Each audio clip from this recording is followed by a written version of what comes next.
everyone, this is great luck for me. Today is the first day our factory reopened after the Spring Festival. And we are also preparing to load our first container of the year.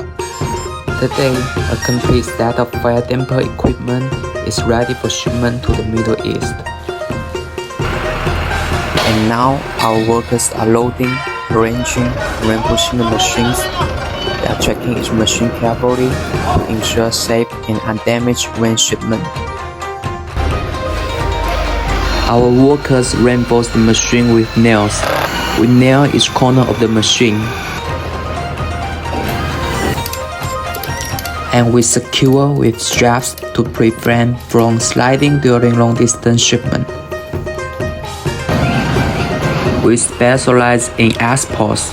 We have more than 20 to 30 containers to load every month, so we have very strict control over the details of the container loading. Okay, so now 2 containers are finished. Wishing the goods a safe and smooth journey, and May 2026 bring you a further orders and booming business. Thank you for supporting. See you next time.